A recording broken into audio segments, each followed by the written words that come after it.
O livro da próxima edição.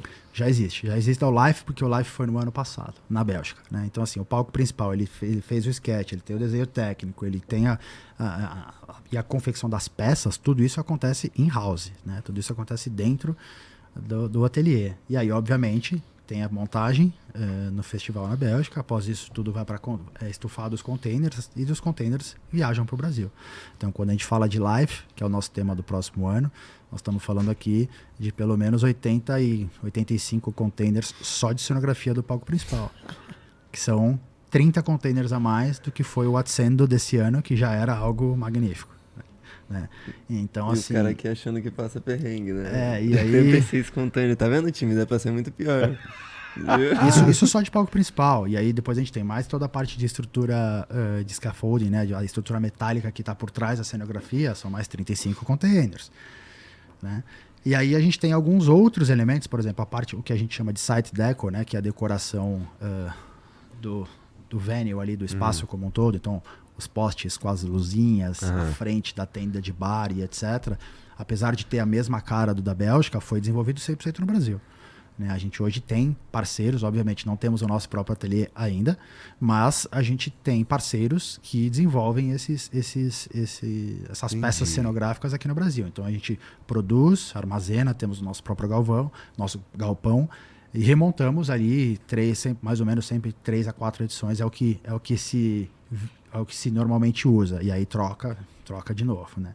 Então, a Bélgica, você vai lá, todo ano você tem novidades, né? Todo ano você tem 1 ou 2, 3 palcos novos, né? Então, sempre tem essa rotação de elementos para se manter a coisa fresh, né? Então, a gente, de um ano para o outro, de 23 para 24, tivemos mudanças, né? Palcos que foram alterados, ou então alguns upgrades, vamos dizer assim, em outros palcos, etc. Da mesma forma, para o ano que vem, terão alterações de palco. Não vou dar spoiler, mas terão alterações, 1 ou 2 palcos novos e assim por diante. Acho que isso mantém a experiência sempre renovada, né? Então, mas de fato, acho que o amor aos detalhes é um dos principais diferenciais, né? Você não vê... as pessoas... É engraçado que toda vez, todo membro novo de equipe, nunca entende quando a gente conversa sobre, né, os detalhes. Mas precisa disso? Mas por que isso? Pra que cobrir aquela placa de metal ali? Cara, não, você não vai ver o metal no Tomorrowland, sabe? Então, de fato, é para que crie esse sentimento de que a partir do momento que você pisa lá dentro, você está envolvido por uma experiência completa, né? Não é só a música, não é só o DJ, né? Aí você vê a analogia com... anteriormente era só a música. Hoje em dia você tem a música, o show visual, o conteúdo de vídeo, né? A experiência como um todo, né? O Tomorrowland tem pilares gastronômicos, né? Tem pilares... enfim, hoje tudo é impactado a todo momento por os performances andando no meio do público, entretendo pessoas e etc. Então, de fato, é um mundo mágico ali. Não, lá você conectou lá, entrou, o mundo desconecta. Exato. Realmente, assim, é um absurdo. E aqui no Brasil também, né? E só para voltar para entender um pouco a história, você estava falando lá da Anzu. Isso. E eu sei que você está envolvido, por exemplo, com fundação do Arca, da Laroque. Sim. Que momento que vem isso? Cara, 2010, volto para São Paulo, começo a trabalhar meio com produção executiva, carreira solo. Fiz ali os meus primeiros eventos carreira solo. O próprio Eric Morillo, que eu acabei mencionando aqui, fiz um evento com ele na Daslu, que na época era um hotspot de São Paulo ali. Fizemos um evento no rooftop lá, legal pra caramba. Enfim, fiz alguns eventos, né? Naquele momento, depois de ter feito uns 3 eventos meio solo, eu fui convidado para participar de uma agência que estava sendo fundada, criada de eventos, né? Naquele momento, aí eu comecei a fazer... boocar esses mesmos artistas, porém artistas maiores da música eletrônica, né? Então eu tive a oportunidade ali de fazer o David Guetta no Guarujá, lá no Jequitimar, onde o Hotel Jequitimar hoje. Maneiro. Fiz ali em 2011. Foi um puto evento. E aí depois a gente fiz Armin van Buuren, fiz o Tiesto, fiz esses eventos no Espaço das Américas, que hoje chama Espaço Unimed, né? Que são, Tobalzinho, amigão, brother. Foi a primeira vez que eles fizeram um evento de música eletrônica lá e tal. E aí, foi super legal. E aí isso acabou... Era tu que lidava com os artistas também, não? Não, a gente tinha as agências, lembra das agências? Eu cuidava da produção. Meu forte, eu me desenvolvi profissionalmente na produção, né? Ou seja, na execução do evento. Então a gente contratava os artistas e garantia que a entrega para o artista, né, de som, luz e etc., e para o público final, obviamente, fosse bem feita, vamos dizer assim. Né? E foi algo que eu, de fato, comecei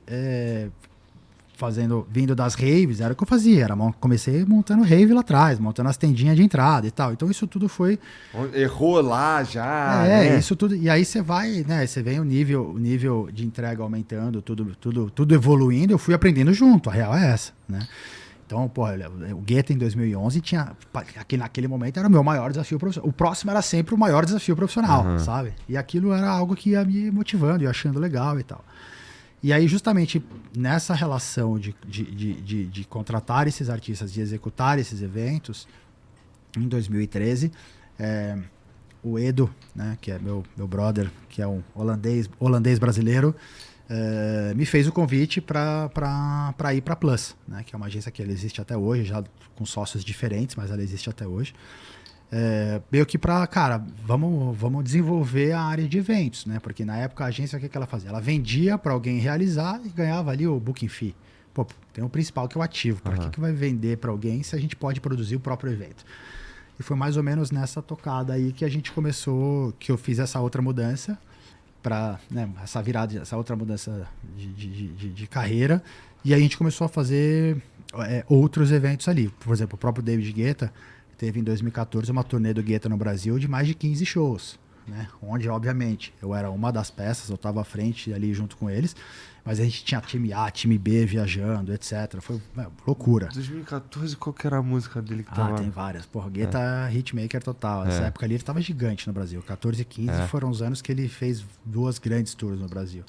Enfim, fomos fazendo várias... E na época a Plus também estava participando da Experience, então eu estava meio como produção, fiz a produção executiva da Experience em 2013 e tal.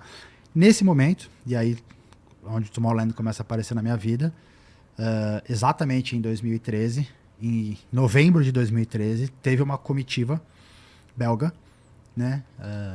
Que é o Bruno, que é o CEO da companhia, mais o Christophe, que é o diretor criativo, o Michiel e etc., para o Brasil, para visitar, na época, 2 potenciais venues para receber o Tomorrowland no Brasil.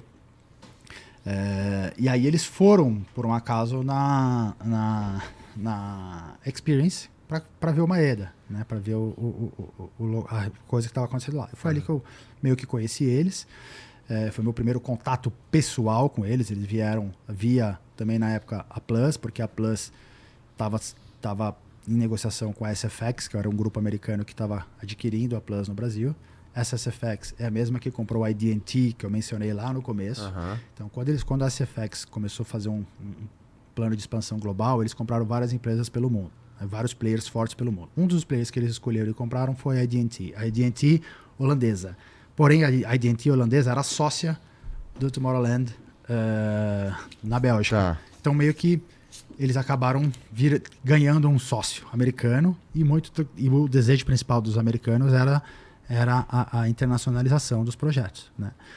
E eles começaram a analisar e compraram uma empresa no Brasil que foi a Plus, né? Então eles compraram a Plus e quando eles compraram a Plus, o Tomorrowland começou a ser o projeto a ser desenvolvido no Brasil. Então vamos dizer assim, a grande verdade, eu estava no lugar certo na hora certa, né? Entendi.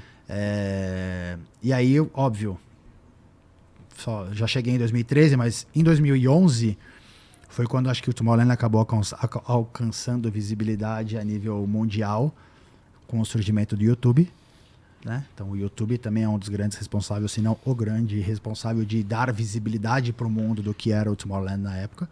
Então em 2011 é um aftermovie extremamente emblemático que viralizou o mundo inteiro com a música Levels do Avicii.